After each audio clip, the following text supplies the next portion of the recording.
proclamación de la palabra del Señor, que introduciremos con el texto en Mateo 28, y vamos a leer de manera alternada del 1 al 15.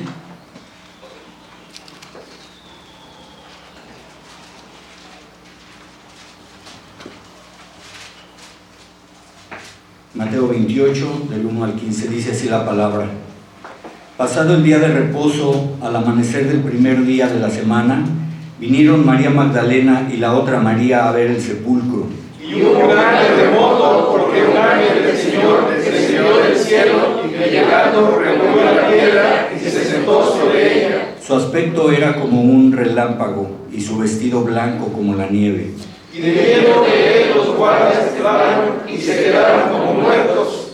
Mas el ángel, respondiendo, dijo a las mujeres: no temáis vosotras, porque yo sé que buscáis a Jesús, el que fue crucificado. No está aquí, pues ha resucitado, como dijo. Venid, ved el lugar donde fue puesto el Señor. E id pronto y decid a los discípulos que ha resucitado de los muertos. Y he aquí va delante de vosotros a Galilea, allí le verás. He aquí os lo he dicho. Entonces ellas, saliendo del sepulcro con temor y gran gozo, fueron corriendo a dar las nuevas a los discípulos. Y mientras iban a dar las nuevas a los discípulos, he aquí Jesús les salió al encuentro diciendo: salve. Y ellas, acercándose, abrazaron sus pies y le adoraron. Entonces Jesús les dijo: no temáis, id a dar las nuevas a mis hermanos, para que vayan a Galilea y allí me verán. Mientras ellas iban, he aquí unos de la guardia fueron a la ciudad y dieron aviso a los principales sacerdotes de todas las cosas que habían acontecido.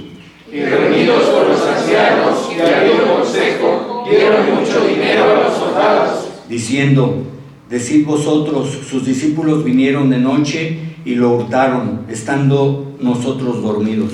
Y si esto lo quiere el gobernador, nosotros le persuadiremos y los pondremos a salvo. Y ellos, tomando el dinero, hicieron como se les había instruido. Este dicho se ha divulgado entre los judíos hasta el día de hoy. Amén.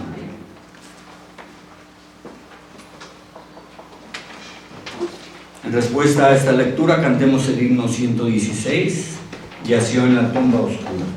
De la sexta parte, segunda venida, de Robert Lowry y el autor de la letra, Elías Moreno.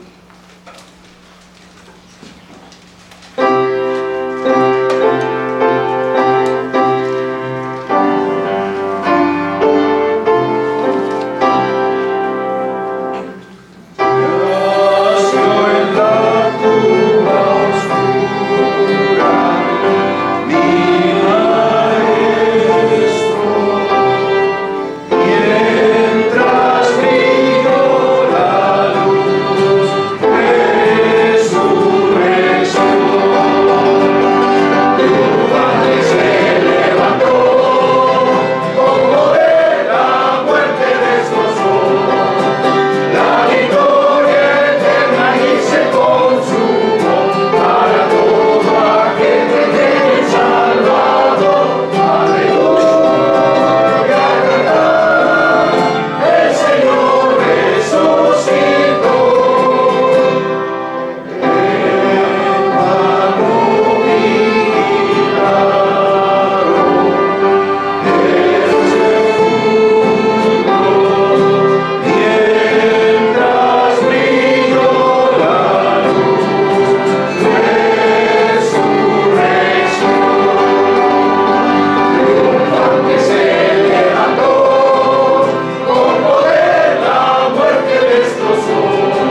mensaje es toda potestad en el cielo y en la tierra. Dejo lugar a nuestro hermano, nuestro pastor Misael Custodio. Estemos prontos para oír y recibamos con mansedumbre la palabra de Dios.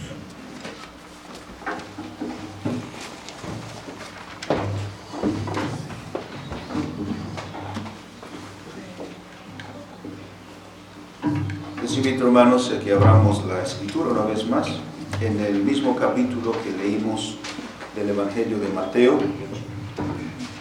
Leeremos la última parte, los versículos 16 al 20, los cuales son muy conocidos los últimos 3 versículos. Vamos a hacer la lectura, hermanos, unidos. Si ya encontramos todos el pasaje, no falta ninguno, esperamos a nuestros hermanos jóvenes. Mateo capítulo 28, versículos 16 al 20. Vamos a leer juntos, dice la palabra del Señor. Pero los 11 discípulos se fueron a Galilea, al monte donde Jesús les había ordenado. Y cuando le vieron, le adoraron, pero algunos dudaban. Y Jesús se acercó y les habló diciendo: toda potestad me es dada en el cielo y en la tierra. Por tanto, id y haced discípulos a todas las naciones, bautizándolos en el nombre del Padre, y del Hijo, y del Espíritu Santo, enseñándoles que guarden todas las cosas que os he mandado, y aquí yo estoy con vosotros todos los días hasta el fin del mundo. Amén. Vamos a hacer una oración. Bendito y soberano Dios, te damos gracias por todo, Señor, lo que has hecho, por toda esta obra maravillosa de redención. Y has alegrado nuestros corazones con esta voz de triunfo, con este anuncio de victoria. Nuestro Señor resucitó. Señor, que en este día tu palabra, como la hemos leído, sea, Señor, de edificación para todos nosotros. Y este gozo, Señor, que nos embarga por esta maravillosa noticia, sea el rasgo, la característica de nuestra vida cristiana, Señor. Te pedimos esta gracia en el nombre de Cristo nuestro Señor. Amén. Amén. Tomen sus lugares, amados hermanos.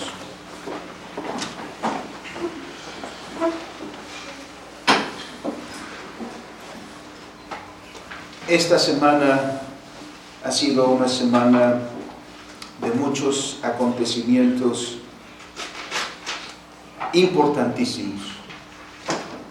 Esta semana ha sido una semana, diríamos, muy ajetreada en la vida y la obra de nuestro Señor Jesucristo. Desde su entrada a Jerusalén, en esa entrada triunfal que recordamos hace 8 días, esa entrada en la que el Señor está llegando a los últimos momentos, los últimos días en la obra que el Padre le dio que hiciera. Esta semana ha sido, pues, de muchos acontecimientos que hemos recordado con regocijo, que hemos recordado con gozo, porque todos ellos han sido para nosotros, porque nos ha redimido el Señor en Cristo nuestro Señor. El último acontecimiento que recordamos el viernes pasado fue el momento crucial de la muerte de nuestro Señor Jesucristo. Hace 3 días que el Señor fue crucificado, conforme al tiempo que nos enseñan las Escrituras. E inmediatamente después de ese acontecimiento de la crucifixión, el escenario en derredor parece incierto. Incluso, diría, para sus discípulos parece un escenario de derrota. Miramos a los discípulos del Señor. Nos narran los evangelios, miramos ahí a los apóstoles particularmente, todos con un profundo dolor por la muerte de su maestro. Sin duda que amaban mucho a su Señor. Y este primer día de la semana se cumplen 3 días desde la crucifixión. Y nadie ha dicho nada que no tenga que ver con la muerte del Señor. Parece que todo el mundo piensa que todo ha terminado. Marcos, el Evangelio de Marcos nos dice que María Magdalena, una vez que el Señor se reveló a ella, llevó la noticia de la resurrección del Señor, dice Marcos 16:10, a los que habían estado con Él, que están tristes y llorando. Este era ya el tercer día, y los discípulos, particularmente los apóstoles, son descritos así: están tristes y llorando. Humanamente no era para menos. Todo fallecimiento, toda muerte de un ser querido es impactante en nuestra vida, que es difícil de superar. Entendemos desde esa parte, pero también es cierto que esta muerte no ha sido cualquier muerte, y no ha sido una muerte por las causas que los seres humanos morimos, por enfermedad, por accidente o cualquier otra cosa. Esta muerte, y lo saben ellos, es una muerte que tiene el propósito de redimir al ser humano y a toda la creación que por el pecado se ha apartado del Señor. Pero eso es lo que caracteriza a estos hombres y mujeres. Los evangelios nos dicen en primer lugar acerca de las mujeres. Las mujeres que habían presenciado la crucifixión del Señor, que a cierta distancia estaban observando a nuestro Señor Jesucristo pendiente de la cruz, habían preparado, dicen los evangelios, especias aromáticas y ungüentos para ungir el cuerpo del Señor, y esto lo hicieron el mismo día de la crucifixión. Pero nuestro Señor Jesucristo, como hemos visto por la palabra, expiró a la hora 9, y de la hora 9 para el inicio del día de reposo solo faltan 3 horas. Así que hay que hacer todos los preparativos que se puedan para la celebración del día de reposo. Por eso también el Señor es bajado de la cruz con cierta prisa, y obviamente todo el mundo tiene que ir a casa a hacer todos los preparativos para la observancia del día de reposo. Así que no pudieron llevar esos ungüentos y esos perfumes para ungir el cuerpo del Señor. Tuvieron que esperar hasta que pasara el día de reposo. Y como el día de reposo terminó en el Shabbat a las 6 de la tarde y la noche se aproxima, entonces no es tiempo propicio para hacerlo, sino que esperan hasta el primer día de la semana, muy de mañana, dicen las Escrituras. Es ese día que a primera hora se encaminan a la tumba donde fue puesto el Señor. ¿Y qué esperan encontrar cuando lleguen ahí? Esperan encontrar un cadáver. Un cadáver al cual ungir con especias aromáticas que han llevado. Y en tanto que caminan hacia ese lugar, dice Marcos 16:3, se preguntaban cómo quitarían la roca que estaba tapando la entrada de la tumba. Miramos cuál es el sentir de ellos. Estaban tristes y llorando por la muerte de su maestro.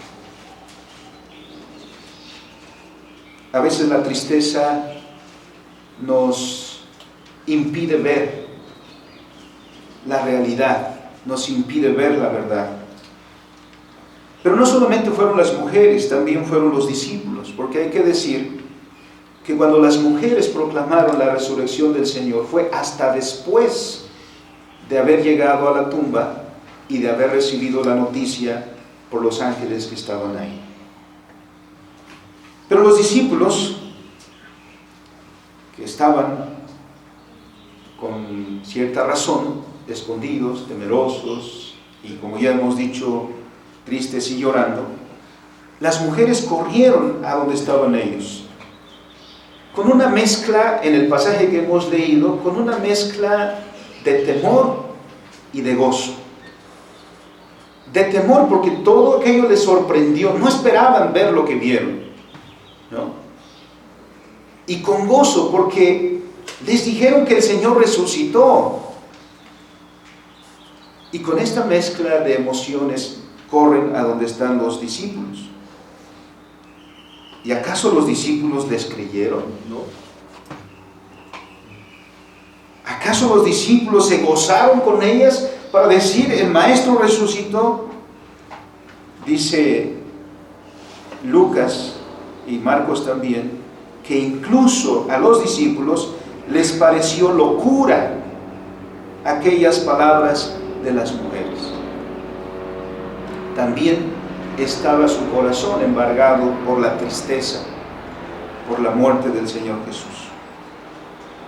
Pero también el Evangelio de Lucas, en el capítulo 24, nos habla de los caminantes de Emaús, 2 discípulos del Señor, de los cuales, de ellos 2, solo tenemos el nombre de uno, Cleofas. Estos 2 discípulos estuvieron con aquellos que escucharon la noticia que trajeron las mujeres. Y miren la reacción que tuvieron.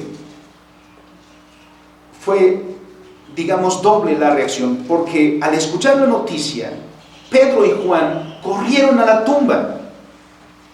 Pero ¿qué hicieron Cleofas y el otro discípulo cuyo nombre no tenemos aquí? Aún habiendo escuchado a las mujeres, salieron de Jerusalén para ir a una aldea llamada Emaús, que estaba a una distancia de unos 12 kilómetros de Jerusalén. El Señor, sin ellos darse cuenta, se sumó a la caminata con ellos. Y hubo una conversación amena de ellos con el Señor, y no identificaron que el Señor es el que estaba con ellos. ¿Cómo expresaron estos hombres, estos discípulos, en ese diálogo al Señor? Dice, además de decir, ¿eres el único que no ha sabido las noticias? Pues esta noticia se ha divulgado por todas partes. Pero miren, hablan en tiempo pasado. Pero nosotros esperábamos que Él era el que había de redimir a Israel. Y ahora, además de todo esto, hoy es el tercer día que ha acontecido. Es decir, a lo mejor si la noticia nos los dan unas horas después, al día siguiente, todavía estamos más dispuestos a creerlo. Pero entre más tiempo pase, menos posibilidad hay de que el Señor esté vivo, ¿no? Así que dicen, ya es el tercer día, y nosotros esperábamos. Parece que ya no esperan más. Parece que se acabó. Y como luego suele decirse, fue bello mientras duró, ¿no? Pero ya pasó. Es a estos discípulos, pero a estos, con todos los demás, a quien el Señor Jesús reprende, Lucas 24, 25. Oh insensatos y tardos de corazón para creer todo lo que los profetas han dicho. Y que el Señor Jesús mismo había dicho. Porque el Señor Jesús mismo había dicho que moriría y al tercer día resucitaría. Y lo hizo citando a Jonás, que la señal que se les iba a dar era la señal de Jonás. Pero podríamos, hermanos, criticar a todos estos discípulos. ¿Cómo no se acordaron? Y lo que siempre me ha llamado la atención es que los que sí se acordaron no eran los discípulos del Señor. Los que sí se acordaron son los que le llevaron a la cruz. Aquellos sí se acordaron y le dijeron a Pilato: nosotros nos acordamos que él dijo que al tercer día resucitaría. ¿No? Entonces hay que poner una guardia, porque puede ser que sus discípulos roben el cuerpo y después digan que resucita. Así que una guardia ahí. El Señor les reprendió, y con ello a nosotros. Es que nosotros no somos mejores que ellos. ¿Cuántas veces como cristianos nos hemos derrotado?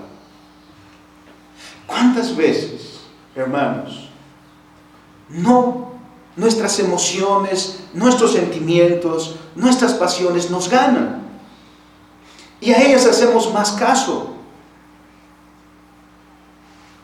y andamos en un espíritu derrotista y andamos derrotados?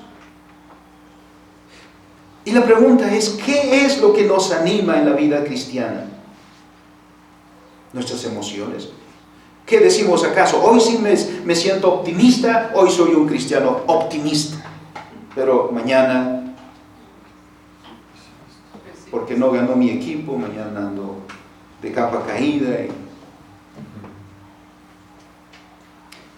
No somos dirigidos, o debemos ser dirigidos, por nuestras emociones. El Señor dice: insensatos, tardos de corazón para creer todo lo que los profetas han dicho. Lo que nos dirige, hermanos, es la palabra de Dios. Y esto es lo que se les olvidó. En todo lo que había pasado, olvidaron la palabra de los profetas, y su tristeza les embargó, que estaban llorando la muerte de su maestro. ¿Creemos nosotros, hermanos, de verdad lo que decimos que creemos? ¿O solo falta un poco de adversidad para también volvernos tristes y llorando como cristianos? Aquí, en este evento de la resurrección, el Señor se muestra y nos muestra que lejos está la derrota, que no ha acontecido una derrota, sino que lo que ha acontecido es la victoria, que el Señor Jesús ha vencido, y que venciendo, toda potestad le ha sido dada en el cielo y en la tierra. Ciertamente las tinieblas se confabularon contra el Señor. Ciertamente los adversarios, los del espíritu del anticristo, se confabularon contra el Señor para quitarlo del medio. Y creyeron, cuando le vieron en la cruz, creyeron que le habían vencido. Seguramente se felicitaron entre ellos cuando vieron al Señor morir. Sin embargo, fue ahí precisamente en la cruz, como hemos recordado el viernes, donde el Señor, con aquellas sencillas palabras, consumado es, alcanzó la más grande de las victorias, en la cual nosotros también hemos sido victoriosos. La resurrección significa victoria. No solamente se trata, la resurrección, de que nuestro Señor Jesucristo haya vuelto a la vida. No se trata de eso. Eso sucedió con Lázaro, pero en la muerte del Señor Jesucristo y en su resurrección hay un significado mucho más grande. Y es que la muerte no puede retener al Señor. Dios, al principio de la creación, no hizo al hombre para morir, así que la muerte no es parte de la creación. Los teólogos suelen decir, la muerte no tiene un carácter óntico. La muerte viene a consecuencia del pecado, como dice Pablo en Romanos capítulo 5. Así que, para que la muerte perdiera su fuerza, es que el Señor cubrió perfectamente toda la justicia requerida, como ya vimos en las celebraciones de los servicios en los días anteriores. En primer lugar, el Señor obtuvo la victoria sobre el pecado, por cuanto ha efectuado el pago total de la redención de los escogidos para salvación. Porque, ¿qué es el pecado? Le preguntamos a los catecúmenos. Pregunta 14 del Catecismo Menor. Lo preguntamos a los jovencitos, que ya se lo saben. ¿Qué es el pecado? Pecado es toda transgresión de la ley de Dios y la conformidad y la falta de conformidad a ella. ¿Y el Señor Jesucristo qué es lo que hizo? El Señor Jesucristo dice: no he venido para abrogar la ley, sino para cumplirla. ¿Quién cumplió a perfección la ley de Dios? Y por lo tanto en Él nosotros somos tenidos por justos, porque Cristo por nosotros cumplió toda la voluntad de Dios y lo hizo a perfección. Nos volvió entonces a la obediencia, enseñándonos lo que es obediencia. Por eso también a veces se llama al pecado desobediencia. Por lo tanto, el Señor nos enseñó que el camino de la victoria es el camino de la obediencia a la ley de Dios. Segundo, el Señor obtuvo victoria sobre la muerte, por cuanto esta es consecuencia del pecado. Dijo Dios a Adán, ¿no? El día que comieres, refiriéndose al árbol, ciertamente morirás. El apóstol Pablo nos habla de la gracia de Dios que nos fue dada en Cristo desde antes de los tiempos de los siglos, o en otras palabras, desde la eternidad. El mismo apóstol Pablo usa otra expresión en Efesios, capítulo 1, versículo 3, desde antes de la fundación del mundo.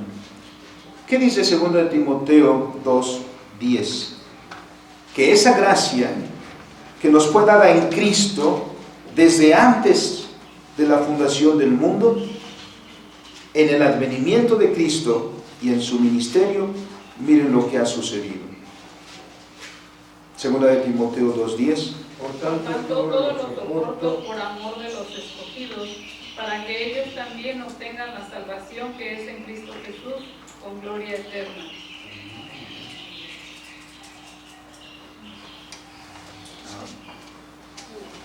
A ver, permítanme.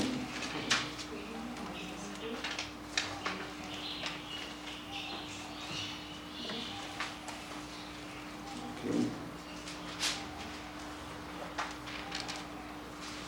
Se equivocó la computadora.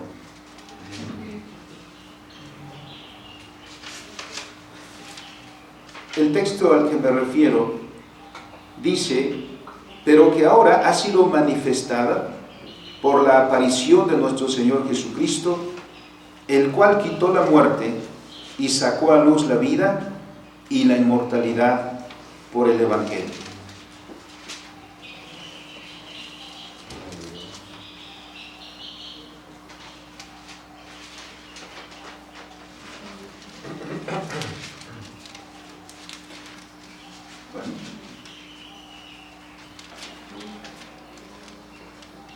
Corroboraremos después la cita. 1:10. Segunda de Timoteo 1:10. Gracias, hermano. Sí, 2 Timoteo 1:10.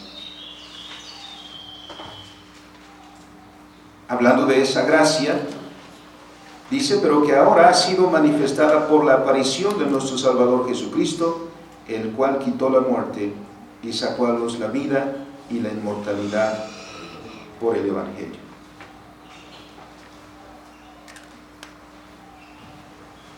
Y en tercer lugar, nuestro Señor obtuvo la victoria sobre Satanás, ya que en el mismo ministerio de nuestro Señor Jesús fue revelado el reino de Dios y Satanás fue vencido. Ese es el significado de los milagros. Los milagros del Señor Jesús no son solamente manifestaciones de poder por el poder mismo, sino son manifestaciones de la redención de la vida en Cristo Jesús.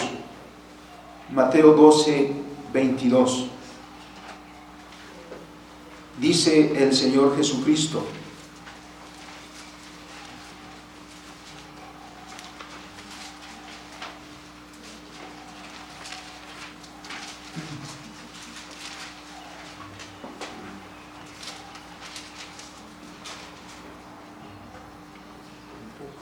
Entonces fue traído a él un endemoniado ciego y mudo, y le sanó de tal manera que el ciego y mudo veía y hablaba. ¿Por qué hizo esto el Señor? ¿Qué significado tenía aquí? Versículo 27.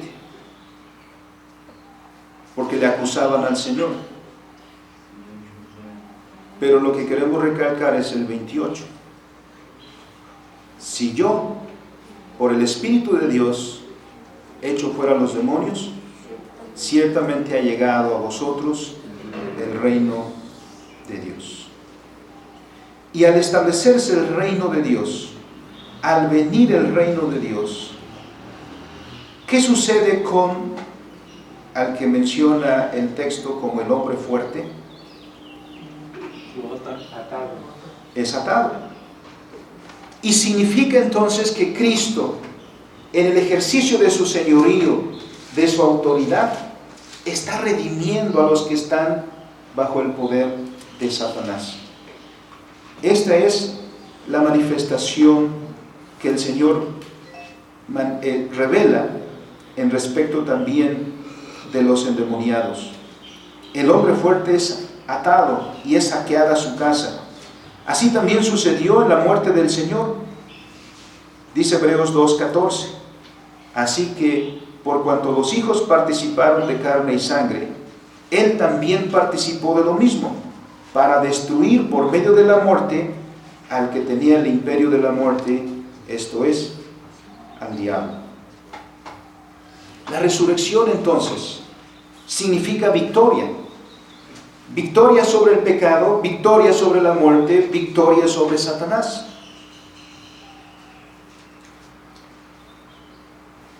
El que el Señor haya resucitado significa que ninguno de estos tiene poder, sino que el Señor Jesucristo es el que tiene suma autoridad.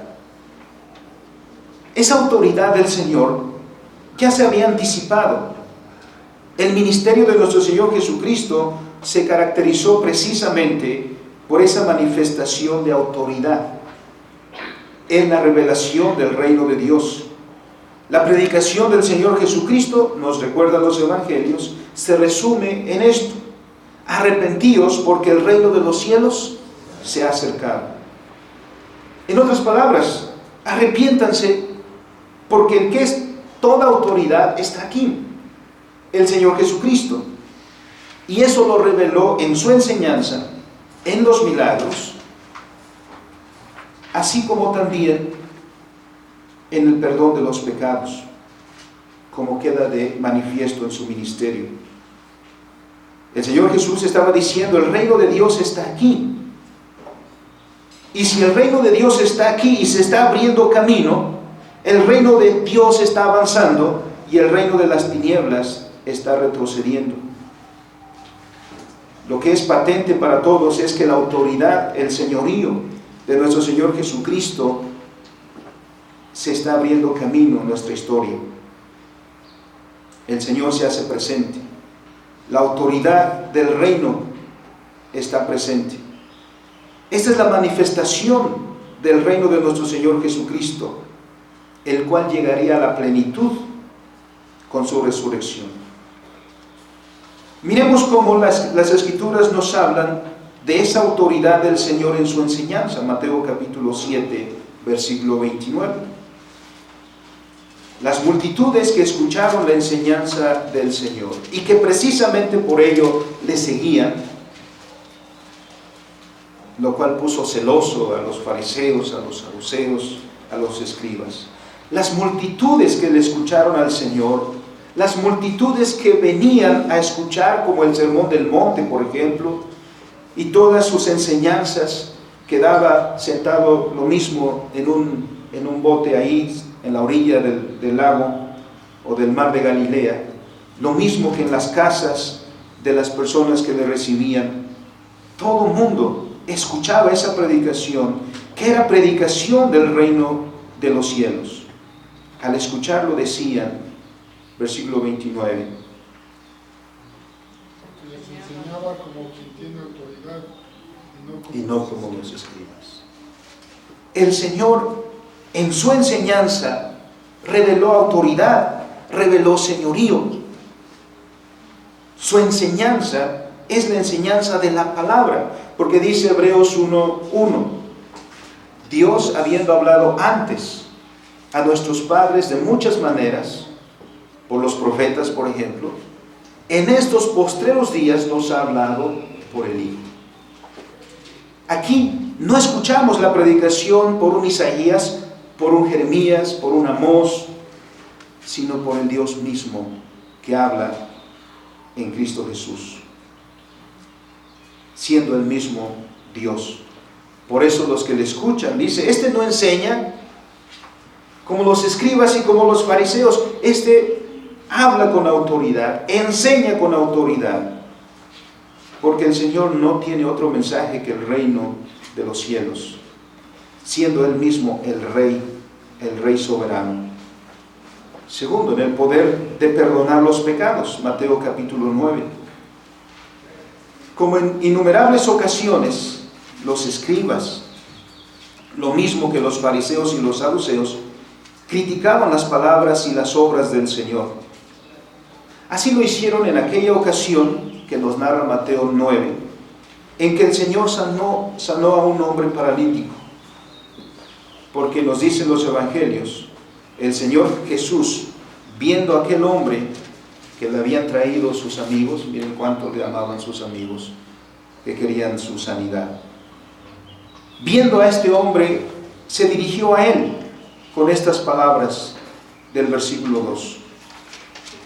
Ten ánimo, hijo, tus pecados te son perdonados. Esas palabras de inmediato levantaron en los corazones de los fariseos, de los escribas, acusación contra el Señor. Dijeron, este blasfema.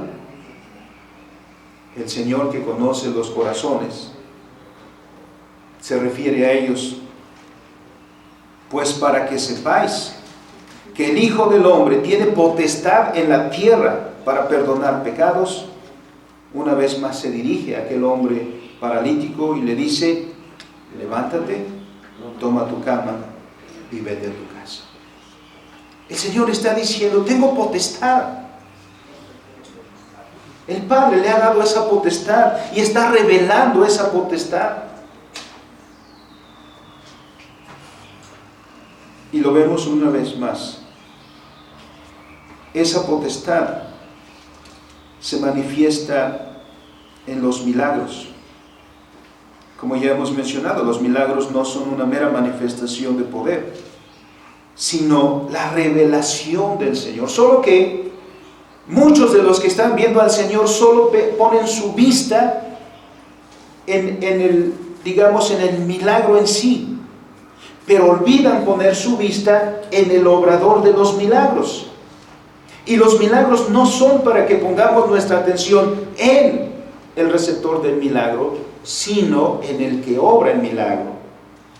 Porque el que obra el milagro es el que se está revelando en ese milagro. En cierto lugar, en cierta ocasión, decían algunos hermanos, conocemos a cierto siervo del Señor, así se referían a un evangelista. Dice, el cual verdaderamente sí está ungido. Y decía, gracias por lo que me toca a mí. ¿No? ¿Por qué? Porque este sí hace milagros, porque este sí hace portentos y hay que invitarlo. Cuán fijos a veces están nuestros ojos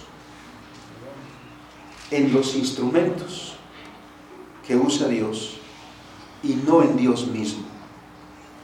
Y aquí en los milagros se trata de eso, de hacer manifiesto a todos que el que está presente en medio de ellos es el que tiene toda potestad, arriba en los cielos y abajo en la tierra, y que muestra, como decimos popularmente, un botón. ¿Cuál es este? Que el Señor, con su poder, con su sola palabra, calma la tempestad. Con su sola palabra, convierte el agua en vino. Con su sola palabra, multiplica los panes. Con su sola palabra, multiplica los peces. Con estos suficientes. Y con su sola palabra, sana a los enfermos, a los ciegos, a los cojos, a los paralíticos.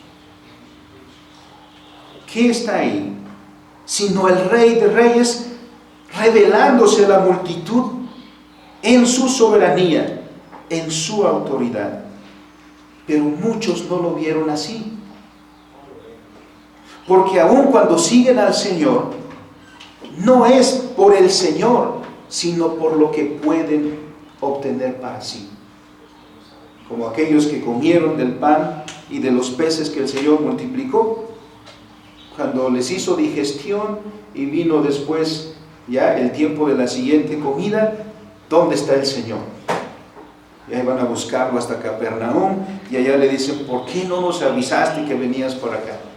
Que andamos busque y busque todas las horas previas, y el Señor dice, sí, ustedes me buscan, pero porque comieron pan. El poder del Señor, la autoridad del Señor también se revela en la expulsión de los demonios. El Señor no solamente es el Señor de las fuerzas de la naturaleza, no solamente es el Señor de la vida de los seres humanos, es el Señor también del mundo espiritual.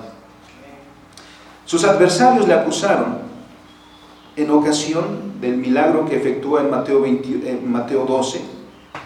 Le acusan de haber sanado a aquel endemoniado, de haber expulsado los demonios de aquel hombre por Beelzebú, por el príncipe de los demonios. ¡Qué injuria al Señor! Eso es no ver. Más bien, eso es no querer ver. Porque a todas luces está revelándose el Señor en su palabra, en su poder, y los primeros que deberían ver esa autoridad y reconocerla son los que se oponen a ella. El Señor, sabiendo la acusación que se hace de él, en respuesta dice, pues si yo por el Espíritu de Dios echo fuera los demonios, que evidentemente no es por Beelzebú, no, ciertamente ha llegado a vosotros el reino de Dios, es decir, el señorío, la autoridad de Dios está aquí. Y es palpable delante de sus ojos. ¿Por qué ese hombre fue sanado? Porque el Señor es Señor y tiene autoridad. Y mira, aún los demonios se someten. En otra palabra, en otra parte de la Escritura, nos dice que en cuanto el Señor se presentaba, los demonios temblaban. Y decían, ¿qué tienes contra nosotros? No podían hacer nada contra el Señor, porque el Señor es el Señor. En su ministerio, pues, la autoridad del Señor se reveló. Pero se reveló mucho más, y en su plenitud, en la resurrección. Ahí, la autoridad del Señor se hace manifiesta. Sí, el Señor Jesús es Dios, y por lo tanto, le compete toda autoridad sobre todas las cosas. Pero cuando el Señor Jesucristo está diciendo en Mateo 28, 18, no se refiere a Él en cuanto Dios, sino en cuanto mediador. Es en este particular que habla aquí, que por la resurrección, o más bien siendo la resurrección el mismo testimonio, como dice Pedro en su sermón en Hechos capítulo 2, que le exaltó. El Padre exaltó al Hijo, siendo esto un testimonio de que el Padre aprobó el sacrificio ofrecido por nuestro Señor Jesucristo para redención de nosotros. A eso hace referencia en Mateo 28, 18. Toda potestad me es dada en el cielo y en la tierra. El Señor, pues, ha conquistado todo otro poder. El Señor, pues, siendo obediente al Padre, habiendo cumplido a perfección la obra de redención, recibe del Padre este lugar.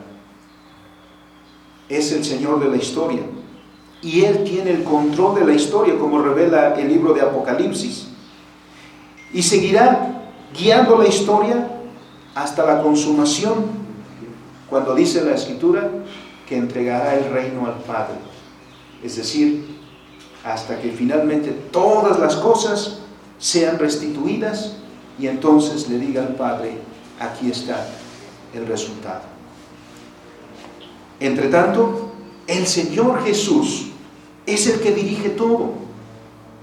Por eso es que, como cristianos, no debemos disminuir nuestra fuerza. Como cristianos no debemos estancarnos, sino que este principio de la Escritura, de la victoria, del señorío, de la soberanía de nuestro Señor Jesucristo, es el fundamento para nuestra vida cristiana.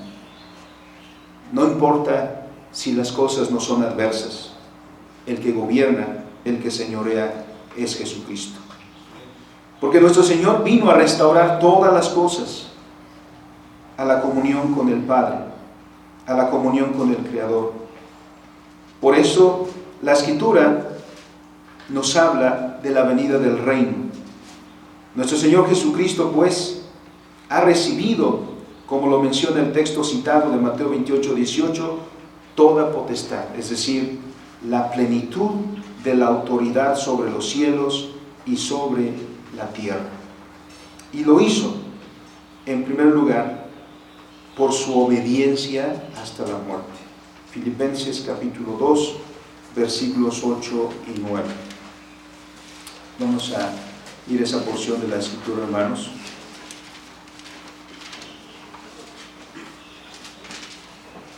Porque después de ese fallo de la cita debemos corroborar si es así, ¿no? Y estando en la condición de hombre, se humilló a sí mismo, haciéndose obediente hasta la muerte y muerte de cruz, por lo cual Dios también le exaltó hasta lo sumo y le dio un nombre que es sobre todo nombre.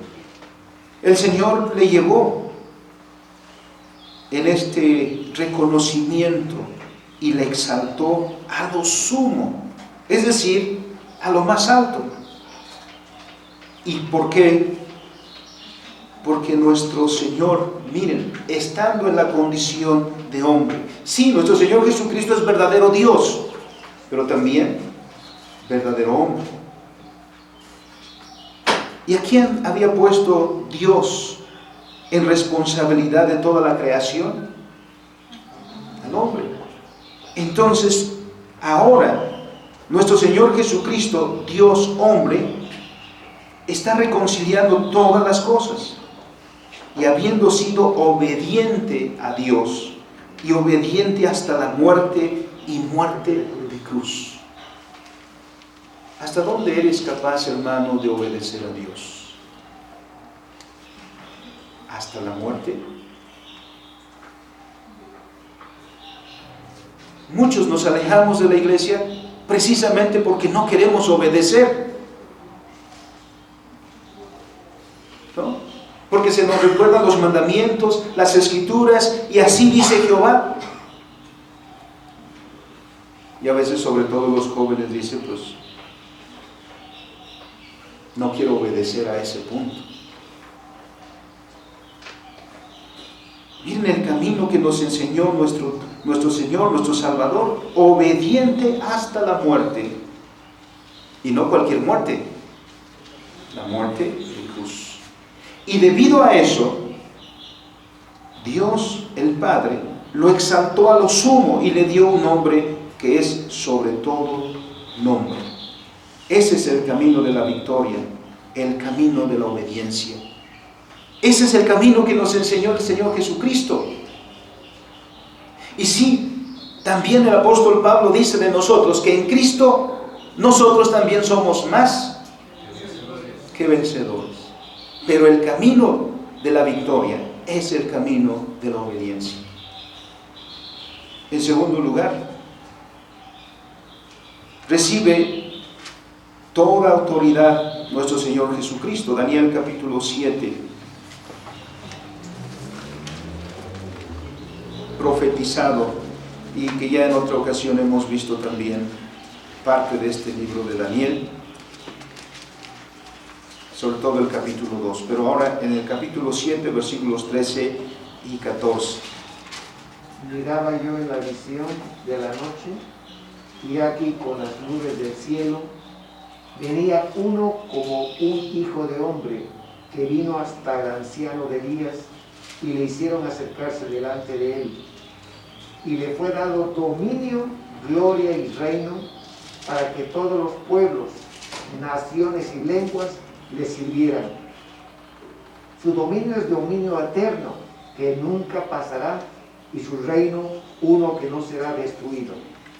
Miren qué concordancia, hermanos, entre este versículo y el capítulo 2 de Daniel, haciendo alusión a aquella roca que no fue cortada con mano de hombre, que vino y destruyó la estatua que había visto en visión Nabucodonosor, y fue desmenuzada esa estatua, pero esa roca se convirtió en una montaña que cubrió toda la tierra.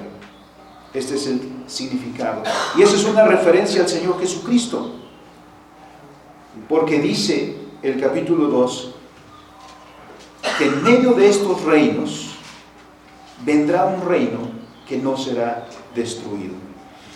Entonces, este le fue dado dominio, gloria y reino para todos los pueblos, naciones y lenguas, y que le sirvan. Y su dominio es dominio eterno, no como el de las naciones que le precedieron.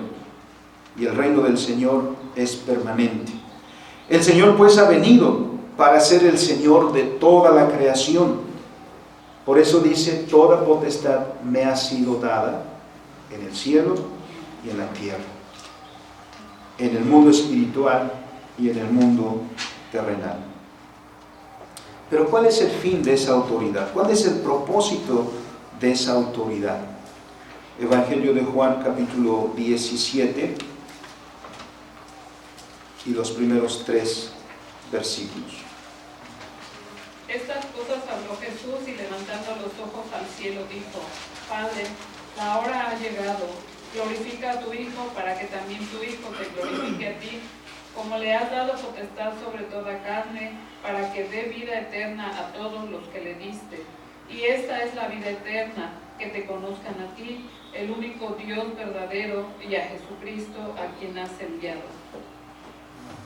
Este es el propósito de esta autoridad, que el Señor ha recibido para aplicar la salvación a los elegidos de todas las naciones.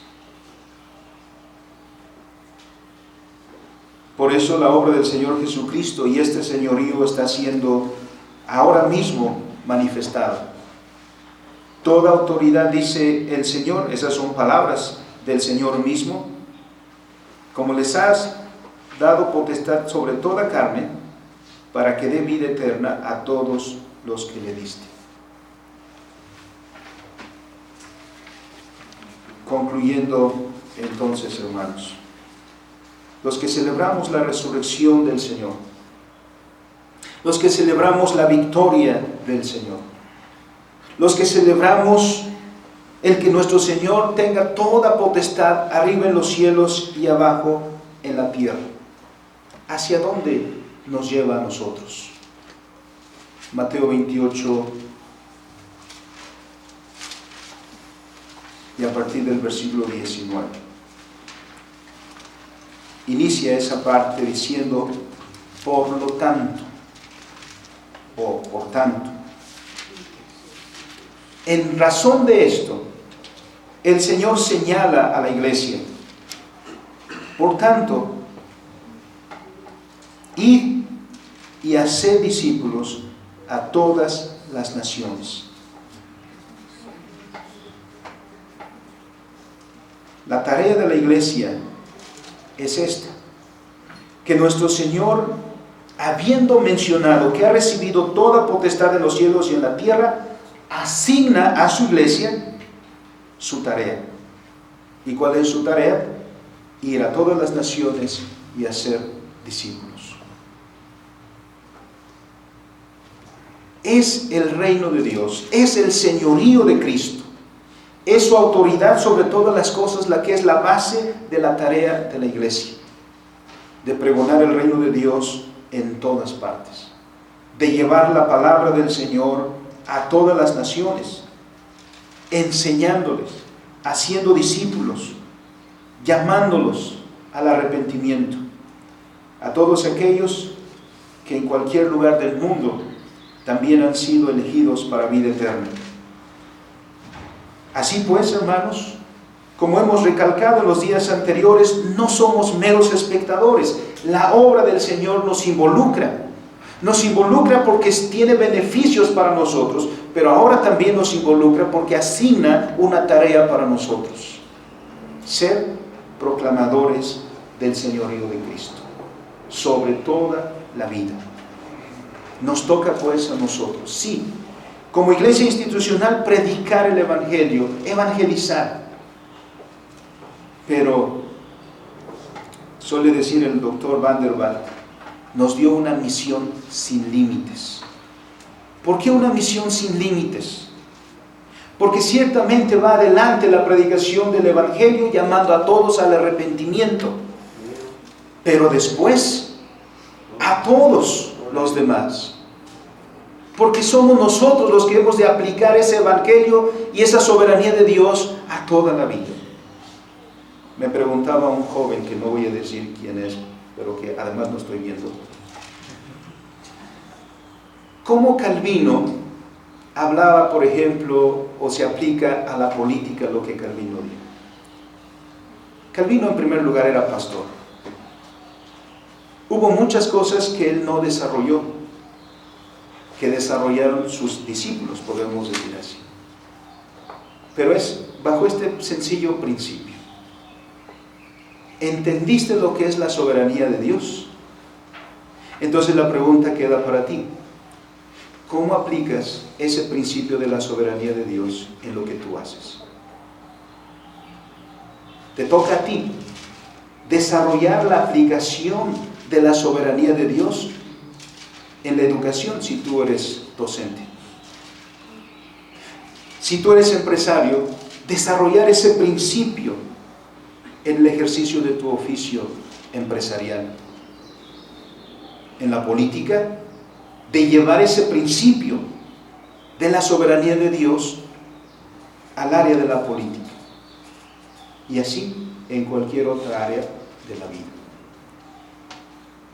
La soberanía de Dios debemos implementarla. Entendimos el principio, como aquel hombre que le preguntó al Señor: ¿quién es mi prójimo? El Señor no le dio un concepto, no le dio una definición, le narró una parábola. Al final le preguntó: ¿entendiste? Y dijo: sí. ¿Qué corresponde ahora? Ve y haz lo mismo.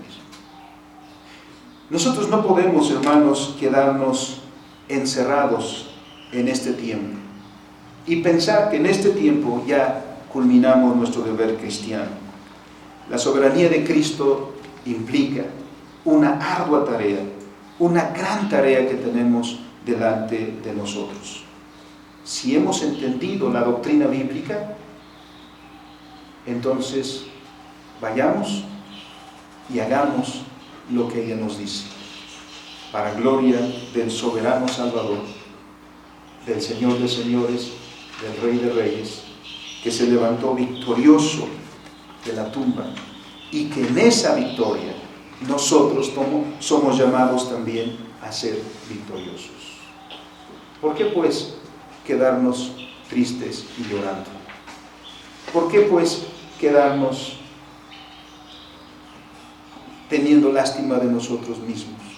No, levantémonos, vayamos, que es el que ha vencido todo, el que nos manda y que nos consuela, porque Él dice: he aquí yo estoy con ustedes todos los días hasta el fin del mundo. Oramos. Bendito y soberano Dios, alabamos, Señor, tu bendito nombre y reconocemos, Señor, tu maravillosa obra, y nos sentimos también, Señor, bendecidos con tan maravilloso don que nos has dado, pero a la vez la responsabilidad, Señor, de ser tus hijos, de haber entendido tu obra y tu palabra, Señor, para que nosotros hagamos también como ciudadanos de tu reino, como enviados con fundamento, Señor, en tu autoridad. Que podamos, Señor, no solamente cantar aleluyas, exaltar tu nombre con cánticos, sino con toda nuestra vida. Aun que en la adversidad, Señor, y en las pruebas, lo que nos ocupe no sea el tener lástima de nosotros mismos o la tristeza embargue nuestro corazón, sino el gozo de saber que tú diriges todo y toda es tu obra, Señor. Te alabamos en el bendito nombre del que tiene potestad arriba en los cielos y abajo en la tierra, nuestro Salvador. Amén. Amén.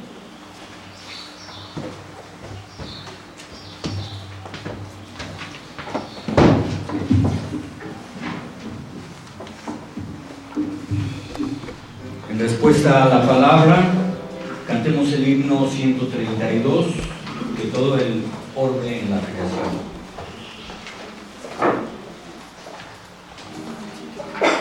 En la sexta parte, segunda venida de L. John, 131.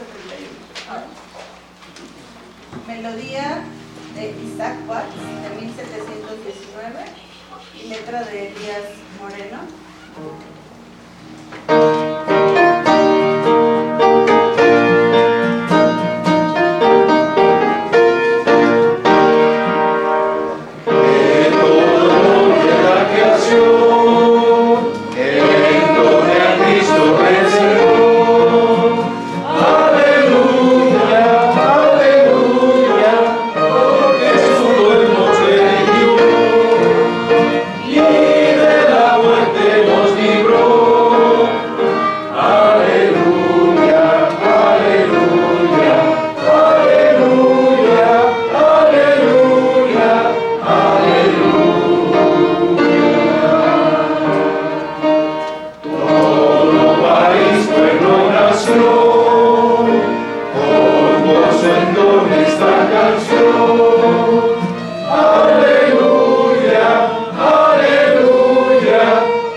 Consumó.